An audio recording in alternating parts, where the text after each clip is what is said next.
Hello students, पहले वाली video में हम आपको पढ़ा चुके हैं माहेश्वर सूत्र, उच्चारण स्थान और यत्न प्रयत्न। और आज का जो हमारा टॉपिक है वो है छंद। क्या है आज का हमारा टॉपिक? छंद। तो छंद किसे कहते हैं पहले जान लेते हैं। छंद शब्द छदि आच्छादने, छदि आह्लादने धातु से बनता है। किस धातु से बनता है? छदि आह्लादने धातु से बनता है। अर्थात जिसने दिव्य वाणी संस्कृत को चारों ओर से घेर रखा है उसे छंद कहते हैं। संस्कृत जो वाणी है उसने चारों ओर से जिसको घेर रखा है उसे छंद कहते हैं। यह दक्ष से परिणामम तदच्छंद, मतलब यद दक्ष परिणाम तद छंद, छंदम के अनुसार जहाँ अक्षरों को गिना जाता है वहाँ छंद होता है। यद अक्षर से परिणामम तद छंदम, मतलब जहाँ के अनुसार, इस सूत्र के अनुसार जहाँ अक्षरों को गिना जाता है, अक्षरों को गिना जाता है वहाँ छंद होता है। वहाँ क्या होता है? वहाँ छंद होता है।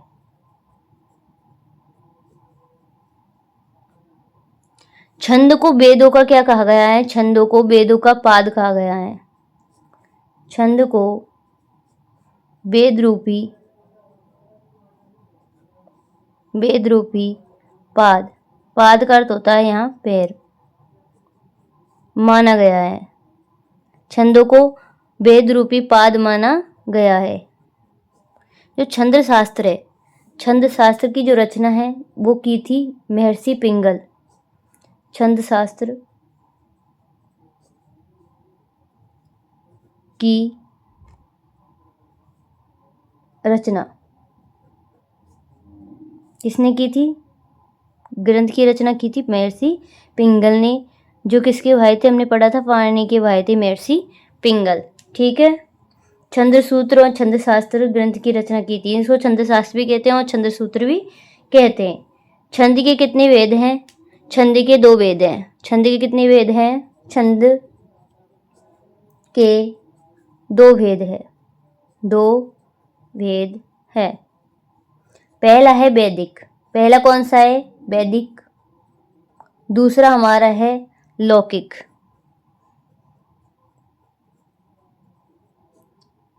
ये जो छंद है वैदिक वाले, वो वेदों में प्रयुक्त होने वाले छंद है। किसमें? वेदों में प्रयुक्त होने वाले।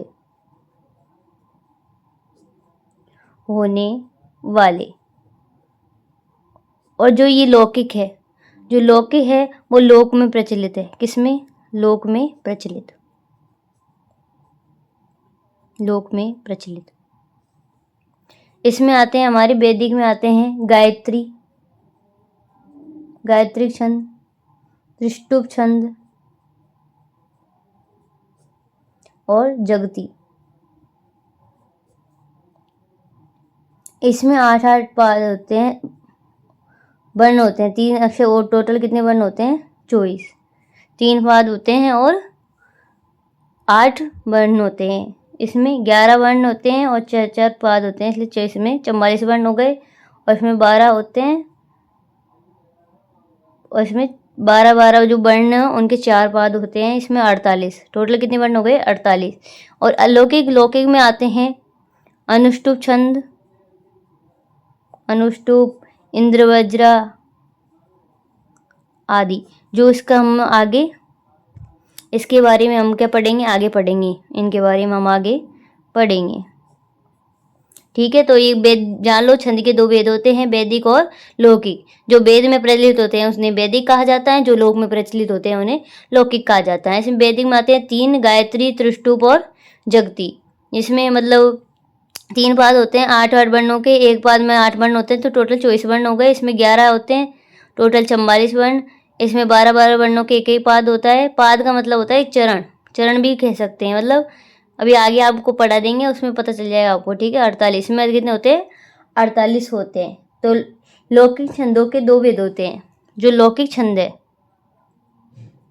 लौकिक छंद। वैदिक में से बस इतना सही, आपसे इतना सा पूछेगा, अगर आएगा तो जाता है, तो वैदिक में से नहीं आता, लौकिक में से ही आपसे प्रश्न पूछे जाते हैं। लौकिक छंद के भी कितने भेद होते हैं? 2 भेद हैं। कितने भेद हैं? 2। एक होता है वर्णिक और एक होता है मात्रिक। कितने लौकिक छंद के कितने भेद होते हैं? 2 भेद होते हैं। एक होता है वर्णिक और एक होता है मात्रिक। ठीक है, तो हम पहले वर्णिक छंद में देख लेते हैं। वर्णिक तो वर्णिक छंद किसे कहते हैं? पहले जान लेते हैं। पहले वर्णिक, जहाँ वर्णों को गिना जाता है, इसमें इसकी परिभाषा है, जहाँ वर्णों को गिना जाता है। वर्णिक छंद वाले, जहाँ वर्णों को गिना जाता है वहीं वर्णिक छंद होता है। वर्णिक छंद वाले पद व्रत पद कहते हैं। व्रत पद कहते हैं।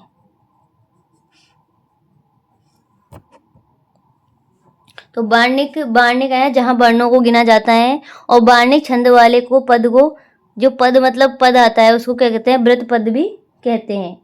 व्रत पदों के 3 भेद होते हैं। मतलब जो वर्णिक है इसके कितने भेद होते हैं? 3। व्रत पद के 3 भेद हैं। कितने भेद हैं? 3 भेद हैं। पहला है संव्रत। पहला क्या है? संव्रत। ठीक है, पहला है संव्रत। संव्रत वाले पदों में 4 चरणों में अक्षर संख्या एक समान होती है। 4 चरणों में क्या होती है? अक्षर संख्या समान होती है। संव्रत वाले पदों में चारों चरणों में अक्षर संख्या एक समान होती है। जिनके पदों में उसमें वर्णों की जो अक्षरों की संख्या है वो इसमें समान होती है। उसमें आते हैं इंद्र वज्रा, उपेंद्र वज्रा, जैसे इंद्र वज्रा, उपेंद्र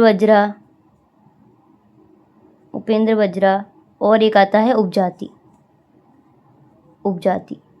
ठीक है, ये हम आगे पढ़ेंगे। इंद्र वज्रा, उपेंद्र वज्रा और ये उपजाति, ये इसमें आएंगे मात्रिक छंद में। तो इनमें सब में इनके वर्ण समान होते हैं। इसमें 11-11 वर्ण होते हैं सब में। इंद्र वज्रा, हर कोई पाद में कितने वर्ण होते हैं? 11-11। इसमें 4 पाद होते हैं और जिनमें 11-11 वर्ण होते हैं। दूसरा आता है इसका हमारा, वो आता है अर्धसंवृत। क्या आता है? अर्धसंवृत। जो अर्धसंवृत है उसमें ये प्रथम या तृतीय, प्रथम व तृतीय चरण, मैंने कहा था कुछ चरण या पाद एक ही होता है। ठीक है, चरण में एवं द्वितीय चतुर्थ में, द्वितीय व चतुर्थ चरण में जो अक्षरों की संख्या है, अक्षरों की संख्या समान होती है। समान होती है। तो संवृत में तो आ गए। संवृत में तो चारों चरणों में सभी अक्षरों की संख्या समान होती है, चारों में। और अर्ध संवृत में प्रथम, तृतीय एवं द्वितीय चतुर्थ में अक्षर संख्या समान होती है। ठीक है, तो हम पढ़ेंगे। तो वर्णिक छंद का अगला जो भेद है वो है विषमव्रत। क्या है? विषमव्रत। विषम वाले पदों में, विषमव्रत वाले विषम वाले पद्यों में चारों चरणों में अक्षरों की संख्या क्या होती है? असमान होती है। चारों चरणों में अक्षरों की संख्या भिन्न भिन्न होती है या असमान होती है? भिन्न भिन्न होती है।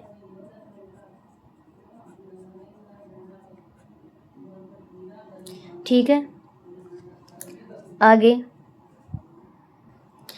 तो हमने आगे पढ़ना है श्लोक। श्लोक का चतुर्थांश मतलब चौथा भाग, चतुर्थांश पद या चरण कहलाता है। तो मैंने आपको बता दिया था कि एक जो श्लोक आता है उसमें चार पद होंगे, जिनमें एक एक जो होगा उसको एक चरण बोलते हैं। जैसे 4 1 2 3 4 ऐसे सूत्रों में 4 चतुर्थांश यानी 4 लाइनें आएंगी। उसमें से फिर जो एक चरण होता है या एक लाइन होती है उसको हम पद या चरण कहते हैं। ठीक है, आगे एक सूत्र है गेय पद से चतुर्था। तो इससे पता चलता है कि हमें जो चतुर्थांश है उसको पद या चरण कहते हैं। जो प्रथम और तृतीय चरण को अलग कहते हैं। क्या कहते हैं? प्रथम व तृतीय जो चरण होता है, प्रथम और तृतीय उसको हम क्या कहते हैं? अयक। प्रथम व तृतीय को क्या बोलते हैं? अयक कहते हैं चरणों को। ठीक है, प्रथम और तृतीय चरण को। और जो द्वितीय व चतुर्थ चरण को क्या कहते हैं? युग कहते हैं। ठीक है, अब आगे हम जो पढ़ेंगे हमारा वो है मात्रिक छंद। क्या है अगला है मात्रिक। कौन सा है? मात्रिक छंद। तो वर्ण वाले में क्या था? वर्ण में होता है वर्णों को, जहाँ वर्णों को गिना जाता है। ठीक है, जहाँ वर्णों को गिना जाता है वो वर्णिक छंद, और जहाँ मात्राओं को गिना जाता है वो मात्रिक छंद। जहाँ मात्रा को गिना जाता है वहाँ मात्रिक छंद होता है। ठीक है, जहाँ मात्रा को गिना जाए वहाँ मात्रिक, जहाँ वर्णों को गिना जाए वहाँ वर्णिक छंद। इसमें जो है ना हस्व की एक मात्रा होती है। हस्व की कितनी मात्रा गिनी जाती है? एक मात्रा। और दीर्घ की होती है, दीर्घ की कितनी मात्रा गिनी जाती है? दो मात्रा गिनी जाती है। मतलब दीर्घ जो हस्व में जो भी स्वर आते हैं उनको एक मात्रा, और जो दीर्घ में जो भी स्वर आते हैं उनकी 2 मात्रा गिनी जाती है। मात्रिक जो छंद है, मात्रिक छंद पदों को, मात्रिक छंद पदों को जाति पद भी कहते हैं। क्या कहते हैं? जाति पद कहते हैं। जैसे आर्य छंद।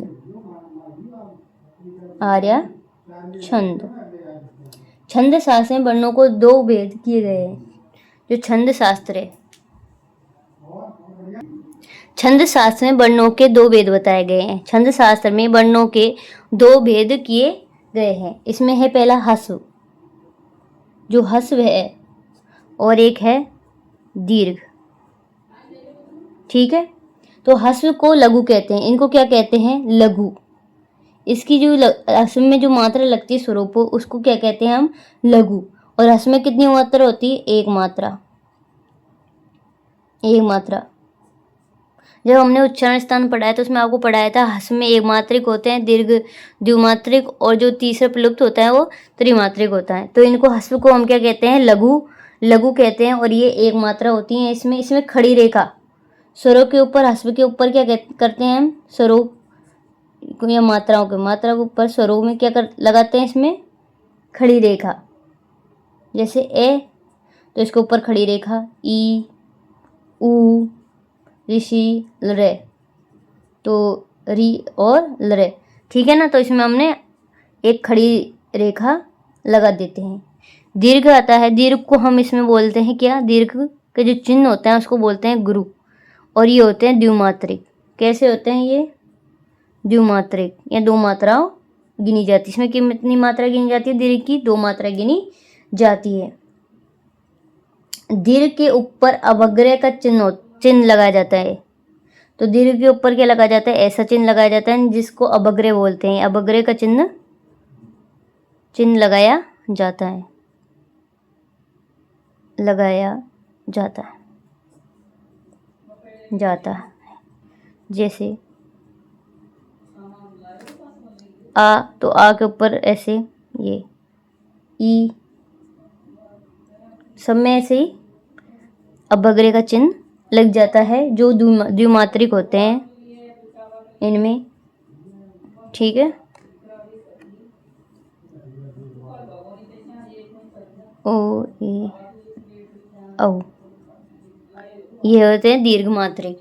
ठीक है, तो छंद शास्त्र में वर्णों के कितने भेद हैं? 2, ह्रस्व और दीर्घ। और जो ह्रस्व होते हैं जिनको लघु कहते हैं और दीर्घ होते हैं उनको गुरु कहते हैं। ये ह्रस्व होते हैं वो एक मात्रा वाले होते हैं और दीर्घ होते हैं द्विमात्रिक होते हैं। और इसमें स्वरों की मात्रा ए ई उ री रे, इसमें खड़ी रेखा होती है और इसमें अवग्रह लगता है। जो लघु और गुरु के जो चिन्ह हैं किन पे लगाए जाते हैं? सिर्फ ये स्वरों पे लगाए जाते हैं। लघु व गुरु के चिन्ह, लघु व गुरु के चिन्ह केवल स्वरों पर लगाए जाते हैं। स्वरों पर लगाए जाते हैं। किस पे लगाए जाते हैं? स्वरों पर लगाए जाते हैं। स्वरों पर लगाए जाते हैं। ठीक है, व्यंजनों पर ही कभी नहीं लगाए जाते।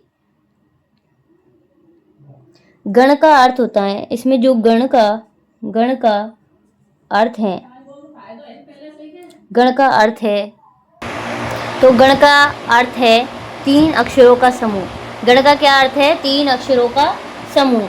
कुल कितने गण होते हैं? कुल 8 गण होते हैं। कितने गण होते हैं? 8। गण विधान में विषय में एक सूत्र प्रसिद्ध है। सूत्र का नाम है ये माता राजभान सलगा। तो सूत्र क्या है? ये माता राजभान सलगा।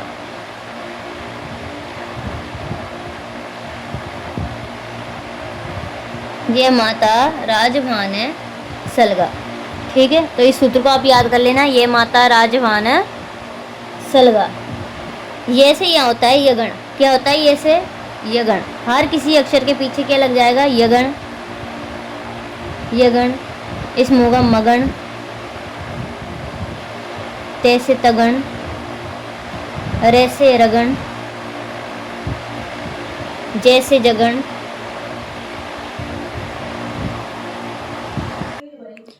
एक और पढ़ लेते हैं। गण का अर्थ होता है 3 अक्षरों का समूह। कुल कितने गण होते हैं? 8।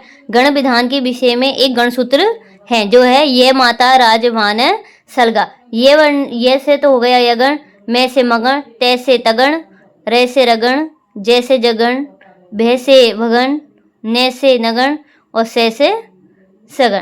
ठीक है, ये से है य माता। यहाँ से 3 अक्षर का समूह ले लेते हैं। ये माता क्या हो गया? ये माता। ठीक है, इसमें होगा माँ तारा, माँ तारा। मैं से ले लो माँ तारा।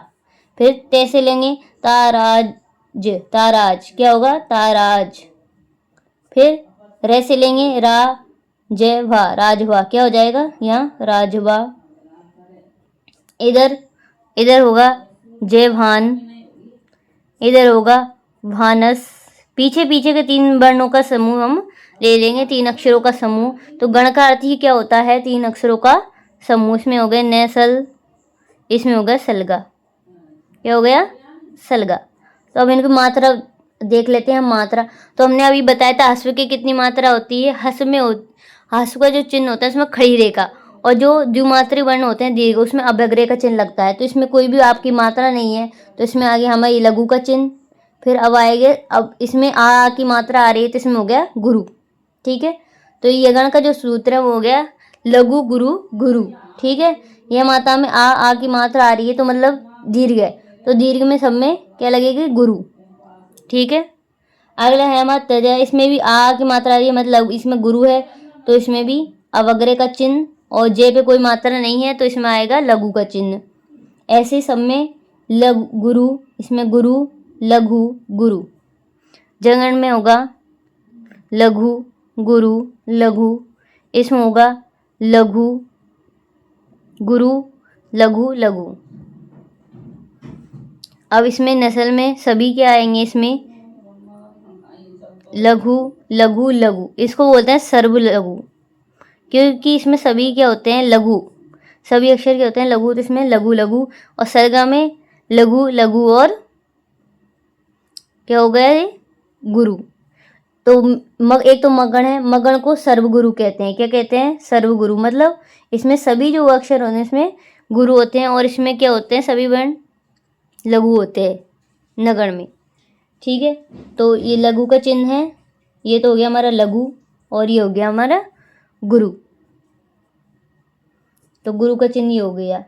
अब नियम थोड़े बहुत लघु और गुरु के जो चिन्ह लगाने के जो नियम है वो आप और समझ लीजिए, फिर हम हमारा पहला जो छंद है वो स्टार्ट करेंगे। पहला नियम है दीर्घ स्वर हमेशा गुरु होता है। ये तो आपको बता ही दिया, दीर्घ स्वर हमेशा गुरु होता है, होते हैं, जिसमें आ ई ओ री ए ओ ए ओ। ठीक है, तो इन पे सभी अवग्रह लग जाएगा। इसमें जो भी मात्रा है इन पे क्या लगेगा? अवग्रह। अवग्रह का चिन्ह ये है, अवग्रह दीर्घ का गुरु का चिन्ह होता है। दूसरा है ह्रस्व स्वर लघु होते हैं। ह्रस्व जो स्वर है वो क्या होते हैं? ह्रस्व जो स्वर है हमारे, ह्रस्व स्वर लघु होते हैं, लघु होते हैं, किंतु विशेष परिस्थिति में, किंतु विशेष परिस्थितियों में, विशेष परिस्थितियों में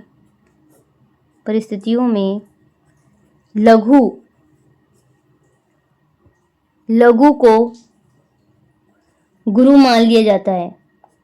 कुछ हमेशा तो स्वर लघु जो स्वर है वो लघु ही होंगे, किंतु कुछ विशेष परिस्थितियां होती है जिसमें लघु को क्या मान लिया जाता है?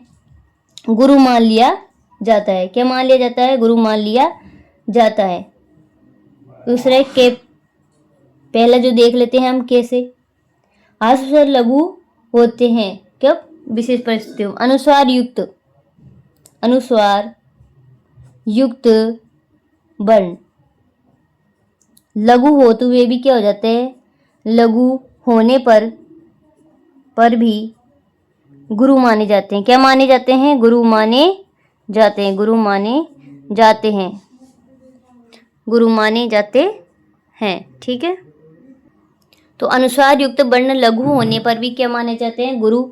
जैसे रामम, ये लिख दिया हमने रामम, तो रा का तो हो गया, जो इसमें आ की मात्रा आई तो इससे हो जाएगा दीर्घ, तो ये अवग्रह लग जाएगा। इसमें मैं, इस पर कोई मात्रा नहीं है लेकिन इस पर क्या लग रहा है? अनुस्वार, तो इस स्थिति में ये भी क्या हो जाएगा? गुरु। क्या हो जाएगा? ये भी गुरु हो जाएगा। तो दूसरी परिस्थिति हम देख लेते हैं। दूसरी है विसर्ग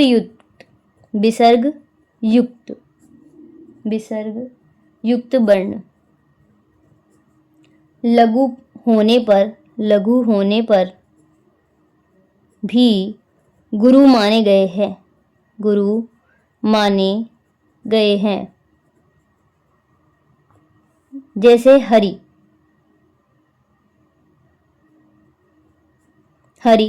तो है पे तो आप लघु आ ही जाएगा। इसमें छोटी की मात्रा है फिर भी इसको हम क्या मानेंगे? लघु होते हुए भी इसको क्या हम करेंगे? गुरु करेंगे, क्योंकि इसमें क्या लग रहा है? हमारे पीछे विसर्ग लग रहा है। ऐसे ही रामम, राम है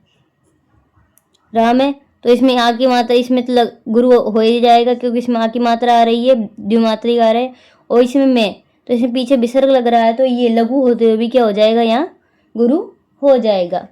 तीसरी जो परिस्थिति है उसमें जो लघु गुरु हो जाता है वो है संयुक्त अक्षर से पहले। किससे पहले?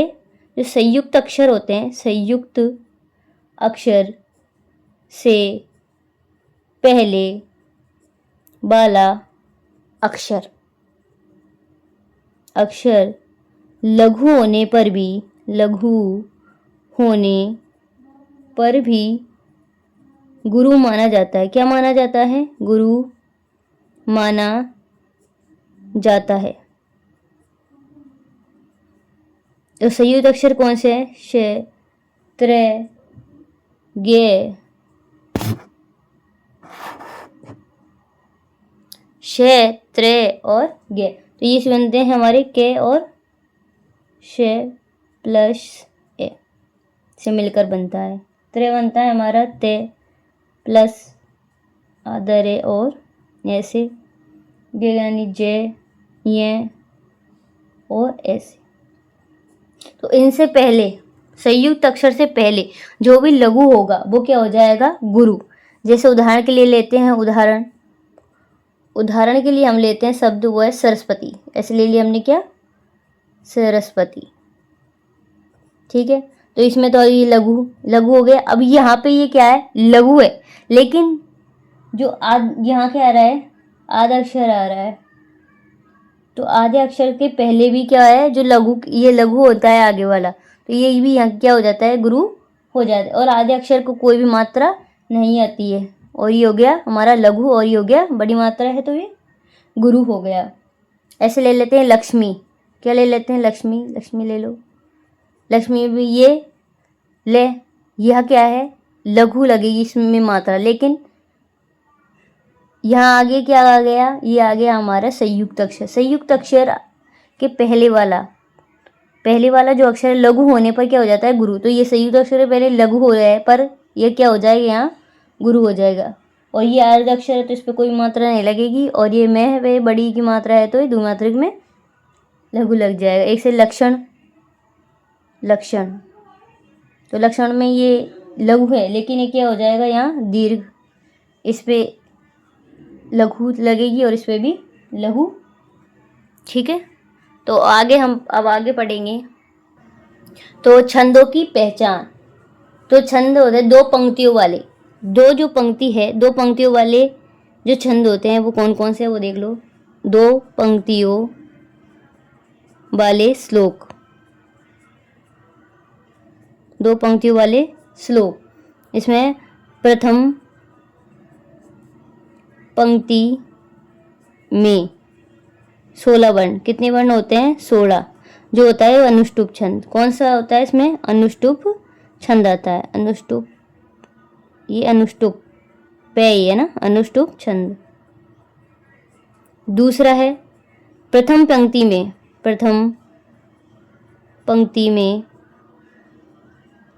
पंक्ति में 16 से ज़्यादा वर्ण। उसमें आता है आर्य छंद। कौन सा छंद आता है इसमें? आर्य छंद। दो पंक्ति वाले तो कितने हो गए? 2, अनुष्टुप और एक आर्य। अब आते हैं 4 पंक्ति वाले। 4 पंक्तियों वाले श्लोक। 4 पंक्तियों वाले श्लोक में जो छंद आते हैं वो देख लो आप। पहला प्रथम पंक्ति में कितने? इसके प्रथम पंक्ति में कितने हैं? प्रथम पंक्ति में 8 वर्ण। जो अनुष्टुप छंद होता है, कौन सा छंद?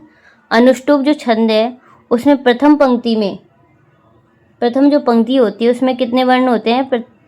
अनुष्टुप में प्रथम पंक्ति में 8 वर्ण होते हैं। कितने वर्ण होते हैं? और कितने? 8 वर्ण होते हैं। और 8 वर्ण होते हैं तो चार पाद होते हैं। प्रत्येक 4 चरण होते हैं। 4 चरण बोल दो या 4 पाद बोल दो, तो टोटल कितने वर्ण हो गए? 32 वर्ण हो गए। तो उसमें क्या आता है? अनुष्टुप छंद आता है। दूसरा है प्रथम पंक्ति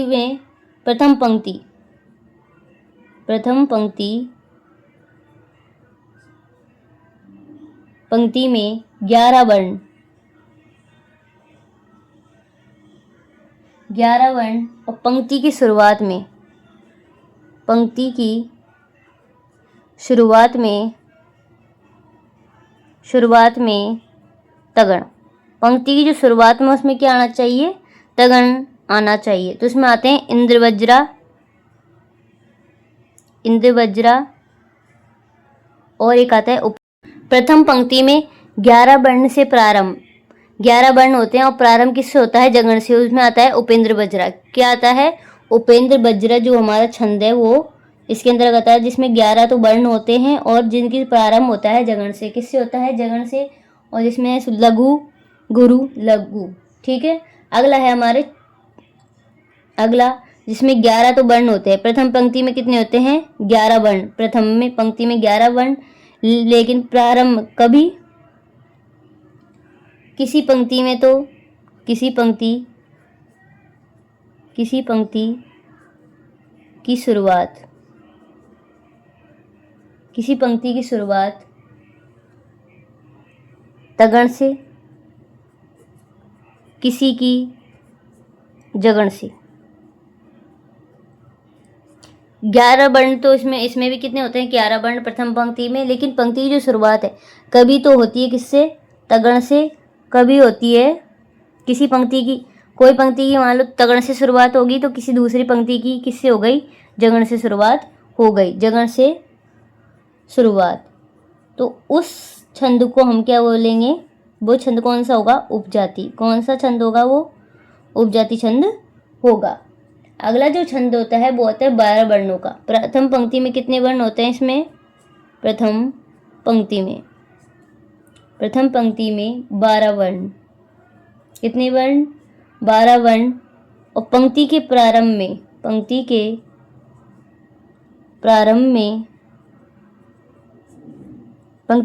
में क्या आएगा, जगण। पंक्ति के प्रारंभ में क्या आएगा, जगण।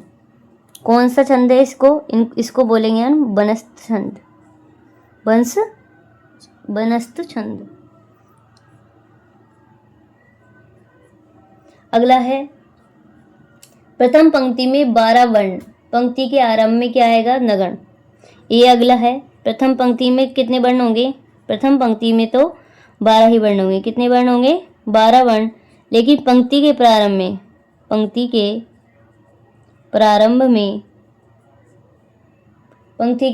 में क्या होगा, नगण। नगण मतलब सर्वगुरु जो छंद होगा स्टार्टिंग में होगा द्रुत विलंबित। क्या होगा, द्रुत विलंबित।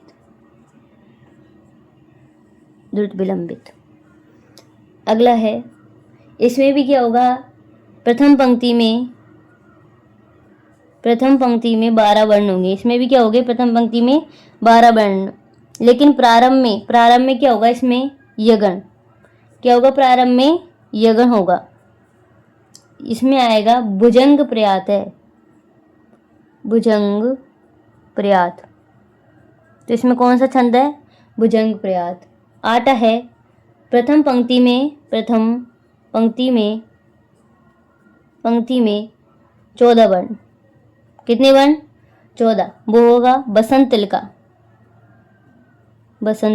तिलका छंद। कौन सा छंद, जिसमें 14 वर्ण है वो कौन सा छंद हो गया, बसंत तिलका। ठीक है। अगला है, प्रथम पंक्ति में कितने वर्ण, 15। प्रथम पंक्ति में कितने वर्ण होने चाहिए, 15 वर्ण। तो उसमें आएगा हमारा मालिनी। कौन सा, मालिनी छंद। कौन सा छंद आएगा, मालिनी छंद। अगला प्रथम पंक्ति में 17 वर्ण। कितने, प्रथम पंक्ति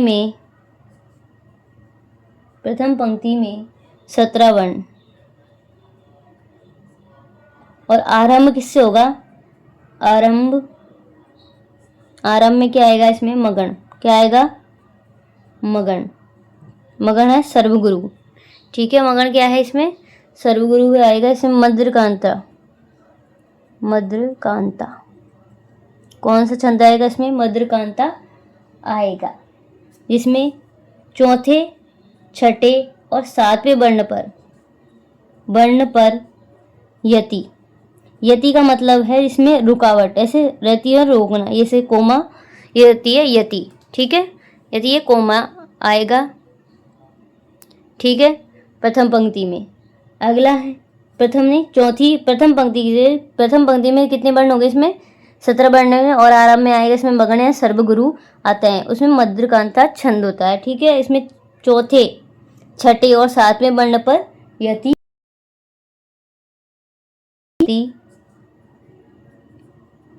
में, इसमें प्रथम पंक्ति में कितने वर्ण होंगे? 17 वर्ण। लेकिन पंक्ति का आरंभ किससे होगा? इसमें यगण, किससे होगा? यगण से।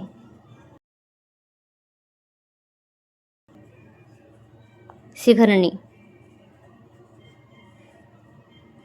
ठीक है, शिखरणी। इसमें छठे और 11वें वर्ण पर, छठे व 11वें वर्ण पर यति होगी। ठीक है, इसमें कैसे? छठे और 11वें पे। अगला है प्रथम पंक्ति में इसमें कितने वर्ण होंगे? इसमें होंगे 19 वर्ण। कितने होंगे? 19 वर्ण। तथा किसमें? 12वें व 7वें वर्ण पर, इसमें 12वें और 7वें वर्ण पर क्या होगी? यति। वर्ण पर क्या होगी? यति। इसमें आता है शार्दूल विक्रियात है, शार्दूल विक्रीडित। ठीक है, शार्दूल विक्रीडित। तीसरा है, अगला है प्रथम पंक्ति में 21 वर्ण। कितने वर्ण? 21 वर्ण। इसमें आता है सगंद्रा। इसमें हर सातवें वर्ण